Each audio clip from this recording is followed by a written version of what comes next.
नमस्कार दोस्तों, स्वागत है आप सभी का क्लाउड क्राफ्टमैन हिंदी के एक और नए वीडियो में। आज हम लोग डिस्कस करने वाले हैं एसओए यानी सर्विस ओरिएंटेड आर्किटेक्चर को। लास्ट वीडियो में हमने डिस्कस किया था माइक्रो सर्विसेज में, हमने डिस्कस किया था मोनोलिथिक एप्लीकेशंस को, जहां पे हमने डिस्कस किया था कि क्या होती हैं मोनोलिथिक एप्लीकेशंस, क्या उनके चैलेंजेस हैं और क्यों मोनोलिथिक एप्लीकेशंस में लिमिटेशंस हैं जिनकी वजह से वो वाइडली स्केल बिजनेसेस में यूज नहीं हो पाती हैं। आज हम उन्हीं चैलेंजेस के सोल्यूशन की बात करेंगे जो कि आपका कवर होता है एसओए के अंदर यानी सर्विस ओरिएंटेड आर्किटेक्चर के अंदर। अगर मैं सर्विस ओरिएंटेड आर्किटेक्चर की बात करूं तो सर्विस ओरिएंटेड आर्किटेक्चर एक तरीके का लूजली कपल्ड आर्किटेक्चर है। जी हाँ, यहाँ पे जितने भी सर्विसेज के कंपोनेंट्स हैं, जितने भी कंपोनेंट्स हैं, वो सारे कंपोनेंट्स इंडिपेंडेंटली काम करते हैं। अब इसका एडवांटेज ये है कि आप एसओए को, आर्किटेक्चर को एज अ कोड रीयूजेबिलिटी और अदर फॉर्म में भी यूज कर सकते हैं। अब देखिए, इसका सबसे बड़ा एडवांटेज ये है इस आर्किटेक्चर का कि सबसे पहली बात, आपका कोड जो है, आपकी जो एप्लीकेशन है, वो मल्टीपल पॉइंट्स में डिस्ट्रीब्यूटेड है। इससे फायदा ये होता है जब आप किसी कोड को अपग्रेड करते हो तो वहां पे वो अपग्रेड में आपको पूरी एप्लीकेशन को अपग्रेड नहीं करना पड़ता। लाइक वहां पे क्या है, क्योंकि सारे एप्लीकेशन के कंपोनेंट्स अलग अलग फॉर्म में डिस्ट्रीब्यूटेड हैं, तो जो पर्टिकुलर कंपोनेंट में आपको अपग्रेड ऑपरेशन परफॉर्म करना है, आप उसको वहां पे जाके अपग्रेड कर सकते हैं और आपकी बाकी की एप्लीकेशन में कोई भी इम्पैक्ट नहीं आएगा। उन लोगों को माइक्रो सर्विसेज के बारे में पता है, उन लोगों को ये चीज काफी फैमिलियर सी साउंड कर रही होगी कि जो चीजें मैं आपको ये एसओए आर्किटेक्चर के फॉर्म में बता रहा हूं, ये तो माइक्रो सर्विसेज में भी होता है। पर माइक्रो सर्विसेज और एसओए आर्किटेक्चर में डिफरेंस है और ये हम आगे अभी डिस्कस करने वाले हैं।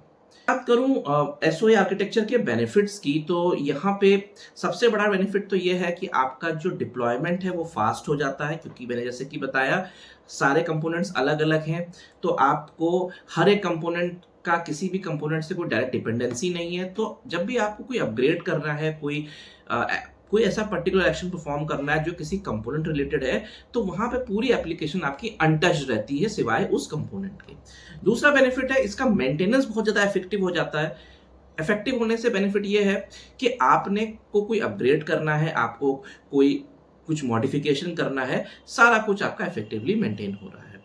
सबसे बड़ी इसके फायदा एक ये है कि इसकी जो एडेप्टेबिलिटी है वो बहुत बड़ी है, यानी कि अगर आपको इस कोड को रीयूज करना है, आपको इसको इस तरह से यूज करना है कि आपकी जो एप्लीकेशन है उसका जो एक पर्टिकुलर फंक्शन है या पर्टिकुलर जो एक मॉड्यूल है वो किसी और एप्लीकेशन से भी इंटीग्रेट हो जाए। तो यानी कि मान लीजिए आप कोई एप्लीकेशन यूज करते हैं बिलिंग के लिए फॉर एग्जांपल, और वहां पे एक ऐसा कंपोनेंट है जो बहुत कॉमन है, लाइक एक कंपोनेंट जो कि आप चाहते हो कि आपकी किसी अदर एप्लीकेशन में भी वो यूज हो। So you can use actually that component into multiple applications. तो यहाँ पे एडवांटेज ये है कि आपको वो कंपोनेंट दूसरी एप्लीकेशन में कोड नहीं करना पड़ेगा, आप इजी एग्जैक्टली कंपोनेंट को उस एप्लीकेशन से लिंक करा सकते हो और लिंक करा के आप यूज कर सकते हो।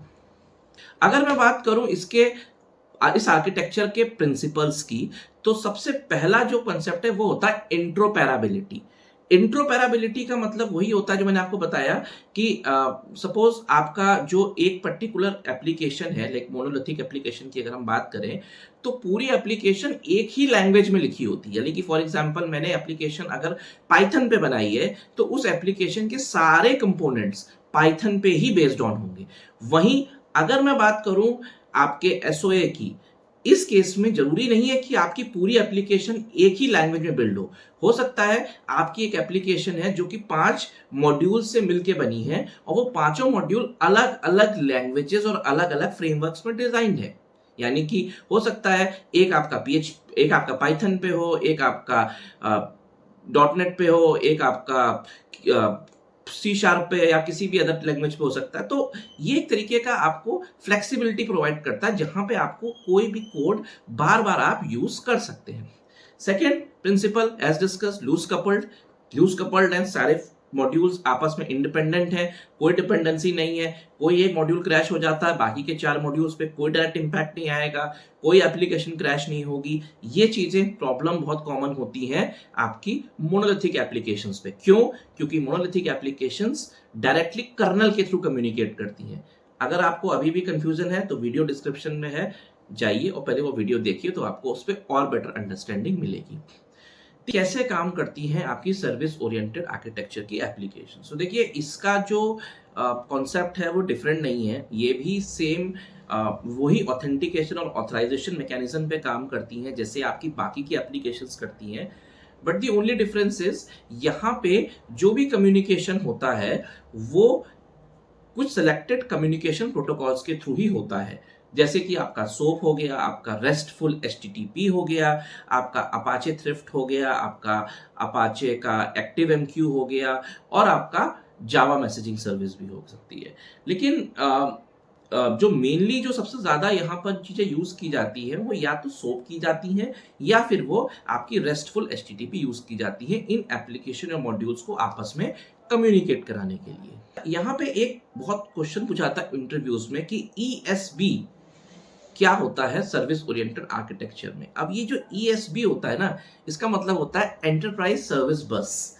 ये एक तरीके की टोपोलॉजी है जो ये डिफाइन करती है कि जो आपकी एप्लीकेशन के जितने भी मॉड्यूल्स और कंपोनेंट्स हैं ये आपस में कैसे कम्युनिकेट करेंगे, राइट। तो यहाँ पे जो कनेक्टिविटी है उसको बनने के बाद ESB ये डिसाइड करता है कि कैसे आपका डेटा ट्रांसफर होगा और कैसे आपकी कनेक्टिविटी और कैसे आपके मॉड्यूल्स आपस में एक दूसरे से कम्युनिकेट करके बातें करेंगे।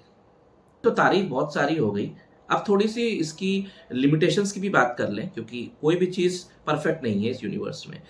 पहली चीज़, लिमिटेड स्केलेबिलिटी। यहाँ पे जो आपकी एप्लीकेशन को एक्सपैंड करने की जो एक स्केलेबिलिटी होती है या किसी भी रिसोर्स को शेयर करने की जो एक लिमिट होती है वो बहुत ज़्यादा लिमिटेड है, या बहुत कोई एक एप्लीकेशन है जो आपको मल्टीपल सोर्सेस पे शेयर करनी है और वहाँ पे आपको हर एक सोर्स के साथ उसका कोऑर्डिनेशन सेट करना है, तो ये चीज़ काफ़ी ज़्यादा कॉम्प्लेक्स हो जाती है इस केस में।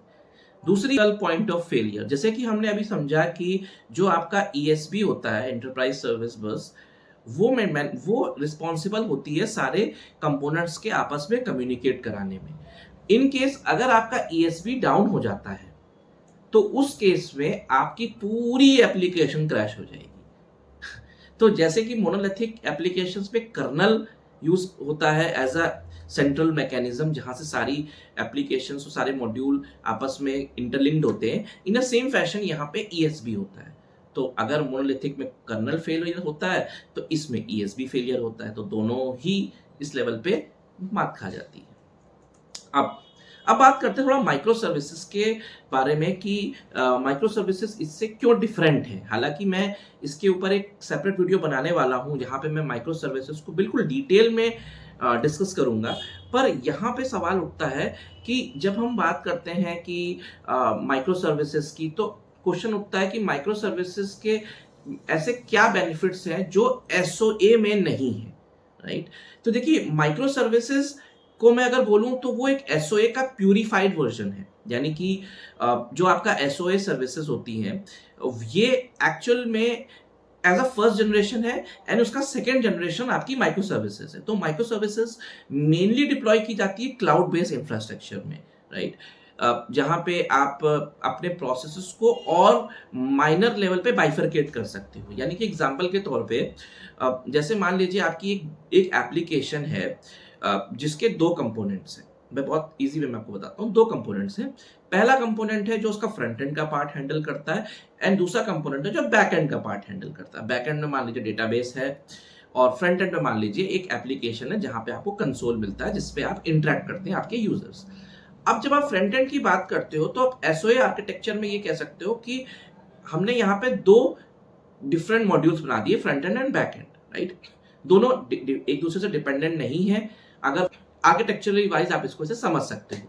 वहीं जब हम माइक्रो सर्विस की बात करते हैं तो माइक्रो सर्विस में आप फ्रंट एंड के भी कंपोनेंट को मल्टीपल पार्ट्स में बाइफरकेट कर सकते हो। यानी कि आपने कहा यूजर इनपुट का एक अलग सेक्शन हो, एक अलग कंपोनेंट सर्विस हो, एक यूजर डेटा फैच करने का अलग कंपोनेंट हो, डेटा को प्रोसेस करके आगे रिक्वेस्ट भेजने का अलग हो, डेटा को शेयर करने का एक अलग कंपोनेंट हो। सो माइक्रो सर्विसेज एक्चुअली में आपको एसओए आर्किटेक्चर के ऊपर और प्रिसाइजली और माइनर लेवल पे या और ज्यादा ग्रैनुलर लेवल पे आपको हेल्प करती हैं आपकी सर्विसेज के डेटा को डिस्ट्रीब्यूट करने में। इनफैक्ट को इससे एक आइडिया लग गया होगा कि एसओए आर्किटेक्चर क्या है। अगर आपको अभी भी कोई क्वेश्चन है, कुछ है, तो आप कमेंट करिए, मैं आपको रिप्लाई करूंगा और आपको हेल्प करूंगा उसको समझने में। उसके अलावा अगर आपको लगता है कि आपको मेरे वीडियोस हेल्प कर रहे हैं और चैनल को सब्सक्राइब करें और अपने आपको लगता है कि ये वीडियोस उनकी हेल्प कर सकते हैं, उनके साथ शेयर करें। Thank you.